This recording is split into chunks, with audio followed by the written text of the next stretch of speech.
नमस्कार उज्जैन, स्वागत है आप सभी का अभय न्यूज के 24 मई मंगलवार दोपहर के बुलेटिन में। मैं हूं आपके साथ आकांक्षा पिवाल। आइए देखते हैं अब तक की कुछ खास खबरें। इस बुलेटिन के प्रायोजक है आरके डेवलपर्स। शानदार घर खरीदें अब अपने बजट में।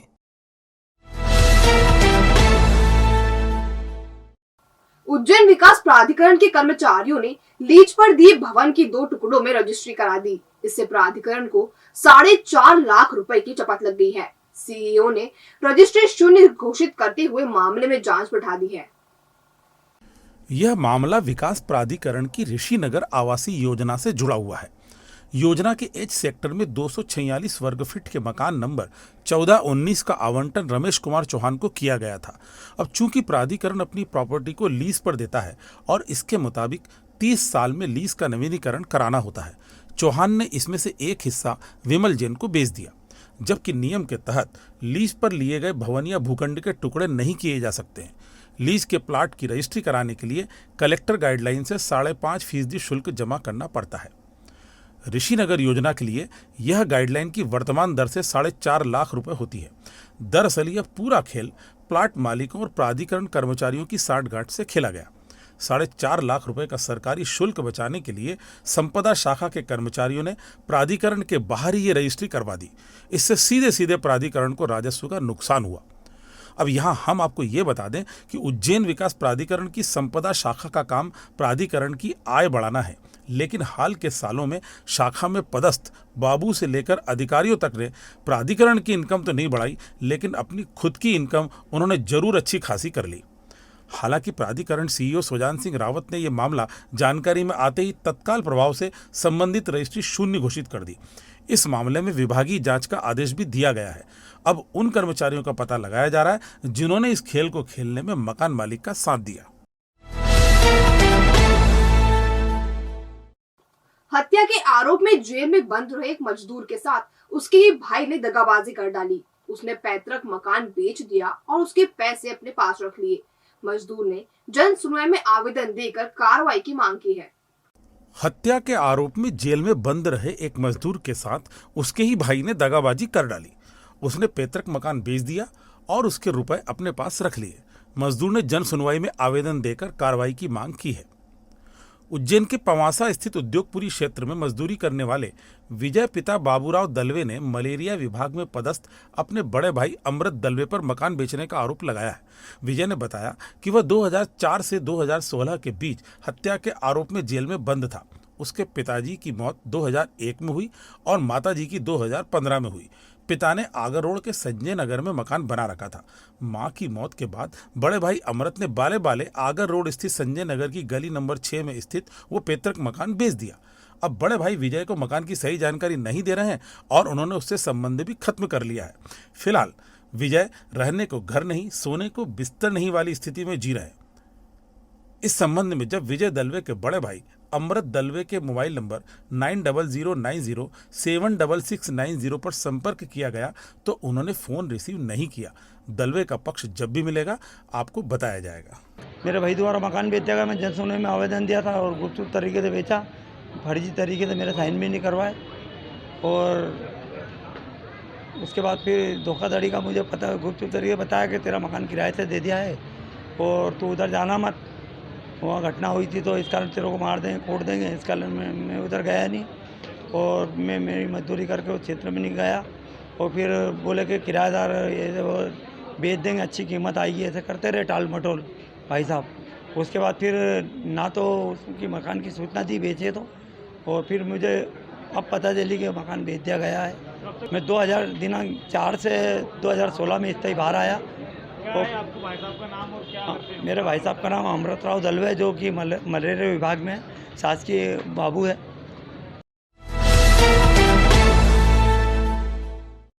नगर निगम में कैसे कैसे कांड होते हैं इसका पता इस नोटिस से चलता है। निगम के जोन नंबर 5 से एक मकान मालिक को उसका निर्माण अवैध बताते हुए फर्जी नोटिस जारी कर दिया गया। कोर्ट में जब मामला गया तो नोटिस फर्जी पाया गया। अब इस लापरवाही पर कार्यपालन यंत्री पीयूष भार्गव को शोकाज नोटिस जारी किया गया है। दरअसल यह मामला दिनेश कुमार पिता सुगनामल फुलवानी का है। उन्हें निगम के जोन नंबर 5 से अवैध निर्माण करने का नोटिस जारी किया गया था। 3 दिन में भवन अनुज्ञा प्रस्तुत करने की बात नोटिस में लिखी थी। ऐसा नहीं करने पर 3 दिन बाद उनका निर्माण ढहाने की चेतावनी भी दी गई थी। दिनेश इस मामले को कोर्ट में ले गए थे। दिनेश को मिले नोटिस पर बुक क्रमांक 1 और सीरियल क्रमांक 2 था, लेकिन इस पर तारीख नहीं लिखी थी। कोर्ट ने जब निगम का रिकॉर्ड मंगाया तो इसमें बुक क्रमांक 1 और सीरियल नंबर 312 था।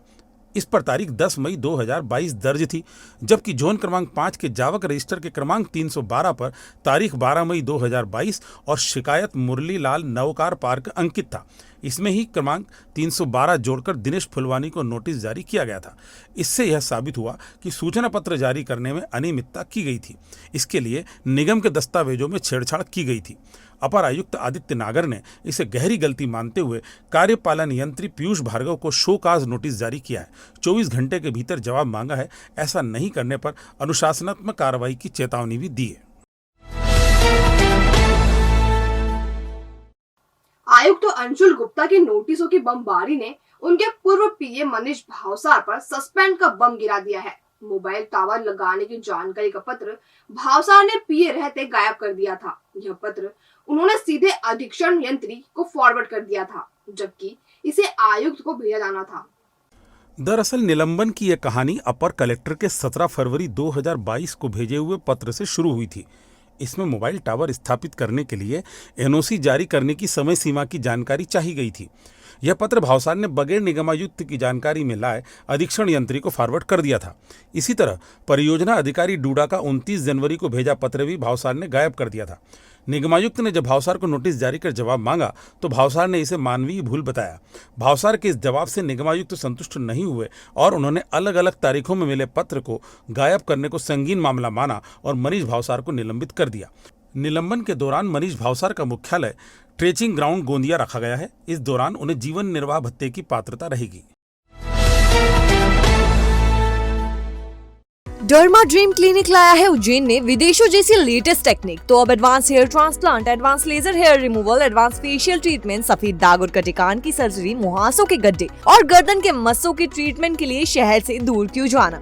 एम्स दिल्ली द्वारा ट्रेंड एमडी डर्मेटोलॉजिस्ट और hair transplant surgeon doctor Sonia Pendharkar से पाएं इन प्रॉब्लम्स का बेस्ट ट्रीटमेंट। तो आज ही विजिट करें Derma Dream clinic, Abhishek Nagar, Vaibhav garden के पास, नानाखेड़ा, उज्जैन। Contact number 8934934830। तराना तहसील के कायथा थाने के आसिर में रहने वाले एक बुजुर्ग घर से 1 लाख रुपए लेकर लापता हो गए। वह इलाज करने के लिए निकले थे, लेकिन फिर वह घर नहीं लौटे। दरअसल आसेर के रहने वाले 80 वर्षीय हरिराम पिता मोती जी बुधवार से लापता हैं।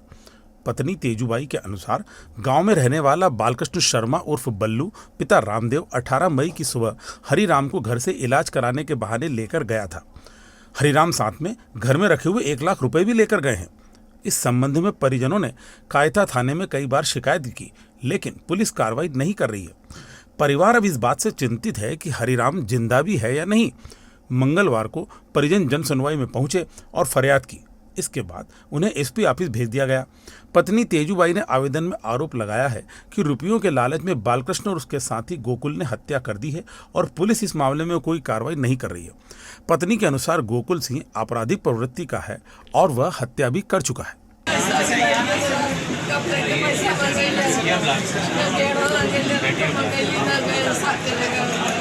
सब सुबह सुबह मेरे घर वो आया बल्लू महाराज पिता रामदेव के बाद चलो तुम कहता था नहीं तो कही थे तुम्हारे बैंक को पलटो कराई दा के तो तुम्हारे घर में पैसा है भी बाकी सब ले लो, कहीं रकम वकम पड़ी है तो ये भी सब एड़ लो के न चलो के तो बस ये डोकरा बा उनका साथे चले गए। 1 लाख रुपया था, बैंक भरनी थी सर हमारे 1 लाख रुपया था और गहना था। कितने दिन हो गए उनको गए? 8-7 दिन हो गया है। बुधवार के करी 7 दिन से बिठाया रखा, 6 दिन से 7वें दिन हम आए, हमारे जान नहीं आन दे, बोले हम कर रहे तुम ढूंढो। बच्चों ने सब ने कुआ कुंडी खाल गांव सब बोई दिया पर कहीं पता नहीं चला। अम्बोदिया स्थित सेवाधाम आश्रम में मौतों का सिलसिला थमा नहीं है। 12 वर्षीय एक और निराश्रित बालक तनीश की इंदौर के एमवाई अस्पताल में इलाज के दौरान मौत हो गई। तनीश की तबीयत खराब होने पर उसे जिला अस्पताल में भर्ती कराया गया था। हालत बिगड़ने पर उसे 6 मई को इंदौर रेफर किया गया था, जहां 20 मई को उसकी मौत हो गई। मामले की जांच के लिए अब डायरी भैरवगढ़ थाने पहुंची है। पिछले दिनों आश्रम में एक के बाद एक कई निराश्रित बीमार हुए थे और उसमें से कुछ की मौत भी हो गई थी। मामले की गंभीरता को देख पुलिस और प्रशासन हरकत में आया भी था और आश्रम में जांच करने भी पहुंचा था। मृतकों की पोस्टमार्टम रिपोर्ट के आधार पर मौत का ठोस कारण सामने नहीं आया। पुलिस ने कहा सभी मृतकों के विसरा के सैंपल राऊ की प्रयोगशाला में जांच के लिए भिजवाए गए हैं। वहां से रिपोर्ट आने पर मौत की असली वजह सामने आएगी, उसी आधार पर कार्रवाई की जाएगी। शासकीय कालिदास कन्या कॉलेज को नया भवन मिलेगा। नए भवन के लिए एस्टीमेट तैयार करने का आदेश मंत्री डॉक्टर मोहन यादव ने दिया है। वह कॉलेज की जन भागीदारी समिति की बैठक ले रहे हैं। कालिदास कन्या कॉलेज पुराने माधव कॉलेज भवन में लगता है। इसमें कॉलेज भवन की जर्जर हालत पर चर्चा की गई। प्राचार्य को निर्देश दिया गया कि वह नए भवन का एस्टीमेट लोक निर्माण विभाग से तैयार करवाए। वर्तमान में कॉलेज भवन में बारिश के मौसम में पानी टपकता है। इससे बचने के लिए कॉलेज 2 शिफ्ट में संचालित करने और किराए का भवन लेने पर भी विचार किया गया। बैठक के बाद महाविद्यालय भवन का निरीक्षण किया गया और इस संबंध में संबंधितों को निर्देश भी दिए गए। भवन की जर्जर हालत को देखते हुए लोक निर्माण विभाग से सुधार कार्य का प्राक्कलन एवं परामर्श लेकर रिपोर्ट प्रस्तुत करने का निर्देश भी दिया गया। प्राचार्य ने महाविद्यालय की अधोसंरचना विकास एवं अकादमिक गतिविधियों के बारे में विस्तार से जानकारी दी।